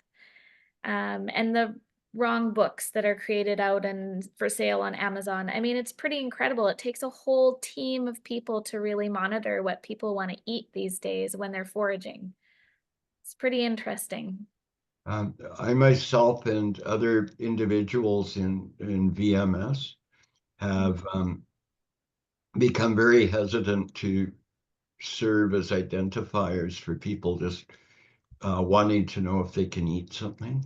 So I only do identification usually for the poison control or vets or individuals that are somehow connected with a potential poisoning.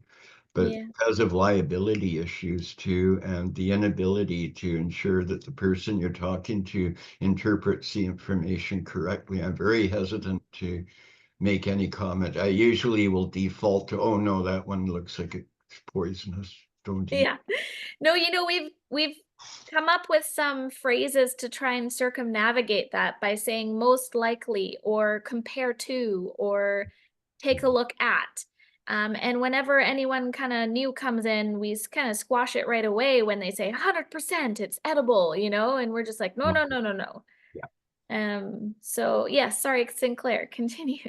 I remember reading a survey from the Sonoma Mycological Society asking their members if they had experienced gastrointestinal problems, and well over half of the membership had had some problem with a mushroom at some point or other.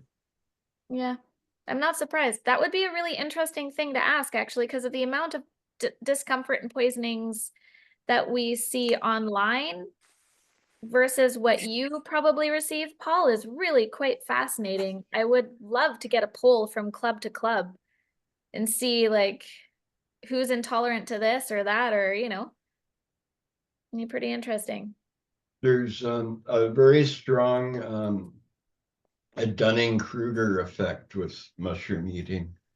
And that's when people get really enthusiastic about mushrooming as a hobby, and they begin to get into the books and they begin to feel confident. They make errors and they don't realize how much they don't know until they get more conversant with mushrooms and they realize just how little they know. So you get a lot of sort of newbies in the mushroom, wild mushroom identification are the ones that end up getting poisoned. Yeah. David, sorry, you had a comment at some. Yes, there's also a talk from NAMA on false morels on Tuesday, the 25th of February. As you know, the false morels, locales, they've all been moved around into different and given different names. And so we, thought we should get an update. Yeah, so And- like what David is talking about, these NAMA webinars, I just sent an email out to the membership and it has a list of all the upcoming webinars. They do cost $5 each if you're not a NAMA member. However, it's $25 US to be a member for the year. So then you can sign up for free. And there's a bunch coming out in the next couple months. And then there's a bunch of other webinars coming out soon, excuse me, again, from a few other places. And this will all be in the emails. Are the Myco Consortium ones there, Mel? Not yet.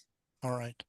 Kem says that he recalls that Bill Jones had an alternative explanation for the mass morel poisoning in Victoria in the 1990s. And then Joanne asks if there are any cases of exposure to arsenic given elevated background conditions in Fraser Valley from the chronic consumption of mushrooms.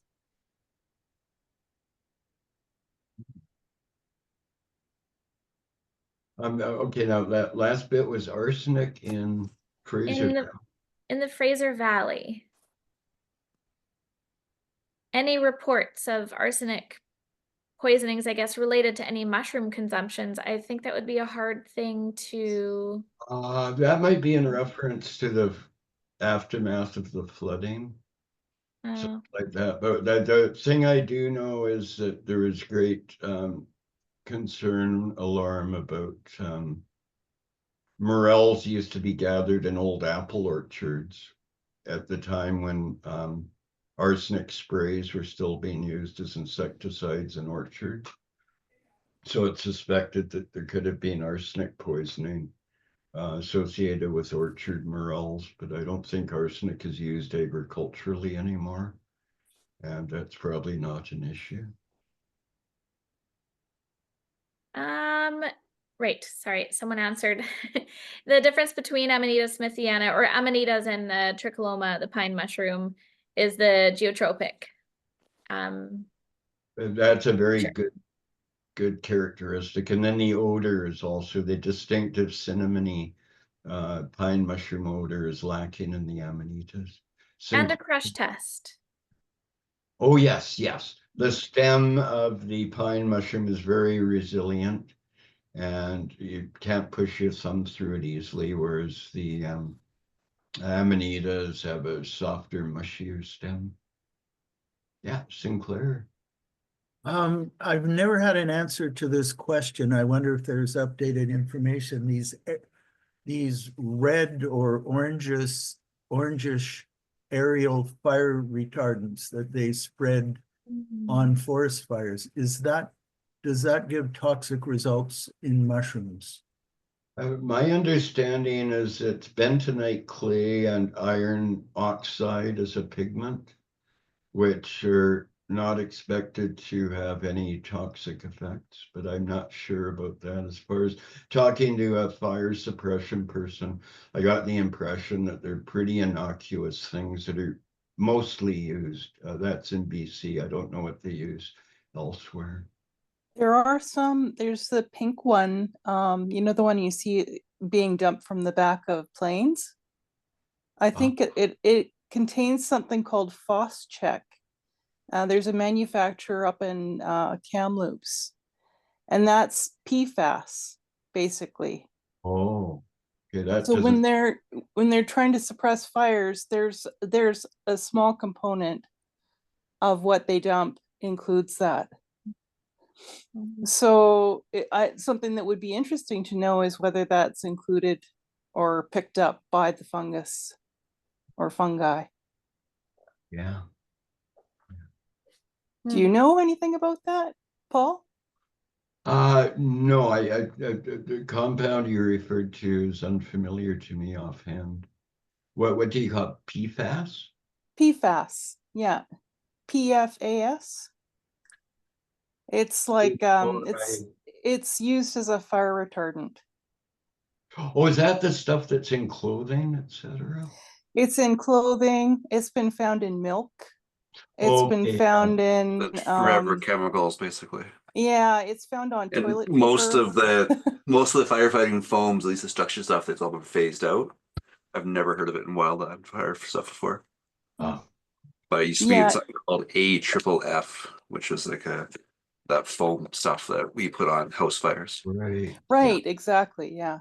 And of course, it's in, you know, when you're trying to make things fire retardant, any kind of fire retardant material usually has some element in there. Oh. Yeah, it's everywhere. Yeah, unfortunately. I can imagine that nature is going to soak this up somehow, and it seems like fungi are the ones that are cleaning up a lot of things. So I can True, very true. There's phanerocheat, which is good at eating. Apparently, it can eat some PFAS, but there's 12,000 different chemicals. So, yeah. Well, And then food for thought, right? yeah, but at least there are some bacteria and some fungi that can do something with it, with some of them anyways. So Yeah, hopefully. just another 12,000 more that we have to figure out. Oh gosh. There are lots of thanks and yeah, just a lot of wonderful comments in the comment section for you, Paul, if you ever want to open up the group chat area and just take a quick look. Lovely comments. I think all the questions are done. Does anyone else have a question? You can unmute yourself and pop in a question. We've done pretty good so far. Learned a lot about poisons. Excellent. Yeah. So be very careful when you eat mushroom. Keep common sense and cook them well and eat them in moderation and enjoy them. And be careful when you give mushrooms to other people to eat, because it'd be very embarrassing to, you know, you should never kill your customers. It's bad for business. It would be. Thank you so much, Paul. I appreciate it, and I'm sure everyone else does. I'm gonna say adieu. Good night, everybody. Good night. Thank you. Oh, we're getting Where a did little that bit of come a from? Look at that. Oh God, time travel. Wow. Is that 1979? What was it? That's a photo from 1983 from the Kootenays. Apologies. Oh, cool. I love this photo. Every time I see it, I'm like, oh, it's just great. Yeah. Oh, fantastic. Excellent. All right. Well, it's good Wonderful. seeing you all again, the ones I can see. I wish I'd been there in person, but what the heck? Next time. Yeah, next time for sure. Thank you, everybody. Have a good evening. Thank you, Paul. Another time. Thank you, Paul. Bye. Thanks, Paul. Thanks, Mel. Bye, Paul. Bye, guys. Bye. Cheers.